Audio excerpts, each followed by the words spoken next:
APK का पूरा नाम होता है एंड्रॉइड पैकेज किट। ये एक फाइल फॉर्मेट है जिसका इस्तेमाल एंड्रॉइड ऑपरेटिंग सिस्टम पर एप्स को इंस्टॉल और डिस्ट्रीब्यूट करने के लिए किया जाता है। एक APK फाइल में ये सब होता है: घटक विवरण, एंड्रॉइड मैनिफेस्ट .xml, ऐप की परमिशंस, एक्टिविटीज, सर्विसेज की जानकारी, क्लासेस, .dex कंपाइल किया गया कोड, Dalvik executable, resources .arsc compiled resources जैसे strings, res/images, layout files, etc. library/native libraries, C/C++, meta-inf/signature और सर्टिफिकेशन डेटा। जब तुम कोई APK इंस्टॉल करते हो तो एंड्रॉइड का पैकेज मैनेजर उसे पढ़ता है। एंड्रॉइड मैनिफेस्ट .xml से जरूरी परमिशंस और कॉन्फ़िगरेशन पढ़ी जाती है। क्लासेस .dex फाइल को Android run time ART execute करता है। बाकी रिसोर्सेज जैसे UI एलिमेंट्स, इमेजेस आदि सिस्टम द्वारा एक्सेस किए जाते हैं। गूगल प्ले से जब तुम गूगल प्ले स्टोर से ऐप डाउनलोड करते हो तो बैकग्राउंड में APK फाइल डाउनलोड होती है और सिस्टम अपने आप इंस्टॉल कर देता है। Manual installation, APK file download करो जैसे APK मिरर, APK प्योर आदि वेबसाइट से।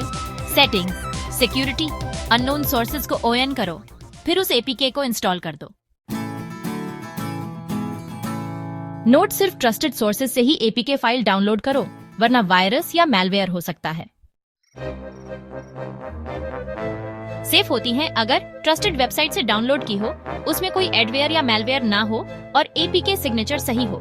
रिस्क होता है अगर अननोन सोर्स से हो, मॉडेड या क्रैक्ड वर्जन हो या साइंड APK ना हो, यानी मॉडिफाइड APKs। टाइप और मतलब साइंड APK जो डेव द्वारा डिजिटली साइन की गई होती है, सेफ होती है। अनसाइंड APK किसी के भी द्वारा मॉडिफाइड हो सकती है और यह रिस्की होती है। टाइप फुल फॉर्म काम APK Android package kit, basic app installation file, AAB Android app bundle, new format. Google द्वारा प्ले स्टोर के लिए XAPK, extended APK plus OBB files. बड़ी एप्स, गेम्स आदि में OBB, opaque, binary, blob, extra data, games की फाइलें आदि। Code लिखना जावा कॉटलिन में, रिसोर्सेज बनाना XML, PNG, MP3 आदि। Build process Java code, dex, resources, binary format सब मिलकर बनती है। APK विया ग्रेडल साइनिंग, ऐप को साइन करना जरूरी होता है। टूल काम एंड्रॉइड स्टूडियो APK बनाना, टेस्ट करना, APK टूल, APK डिकम्पाइल करना, JDX डेक्स को रीडेबल जावा में बदलना, AAPT Android asset packaging tool, zip signer APK को मैन्युअली साइन करना, एपिक एडिटर APK एडिट करना, रिस्की। वार्निंग, इलीगल हो सकता है। APK को डिकम्पाइल करो जैसे APK टूल या JDX से। कोड में बदलाव करो जैसे स्ट्रिंग्स बदलना, एड्स हटाना या फीचर्स जोड़ना।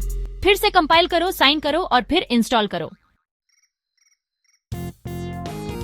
वायरस और मैलवेयर से भरे होते हैं। ये आपकी प्राइवेसी लीक कर सकते हैं, सिस्टम फाइल्स करप्ट कर सकते हैं और हैकर्स आपके डेटा चुरा सकते हैं। ओरिजिनल APK का रीडिस्ट्रीब्यूशन इलीगल हो सकता है। क्रैक्ड या पेड APKs का इस्तेमाल पायरेसी माना जाता है। गूगल प्ले पॉलिसी में स्ट्रिक्ट कॉपीराइट रूल्स हैं। वेबसाइट भरोसेमंद, epicmirror.com, हाँ epicapure.com, हाँ Aptoide, doubtful RevDL, modded APKs ज्यादा हैं। गूगल ने अब प्ले स्टोर में AAB एंड्रॉइड ऐप बंडल को मेन फॉर्मेट बना दिया है, लेकिन आउटसाइड इंस्टॉलेशन अभी भी APK से ही होती है। डेवलपर्स धीरे धीरे AAB की तरफ जा रहे हैं। निष्कर्ष, APK फाइल एंड्रॉइड का दिल है। किसी भी ऐप को चलाने के लिए APK जरूरी होता है, लेकिन ध्यान रखना APK को ट्रस्टेड सोर्सेज से ही डाउनलोड करो। मॉडेड या क्रैक्ड APK से सिस्टम और प्राइवेसी दोनों को खतरा होता है। और हाँ ओम, अगर तू एंड्रॉइड डेवलपमेंट सीखना चाहता है तो APK बनाना, टेस्ट करना और पब्लिश करना तू खुद भी सीख सकता है। नियो गुरु साथ है।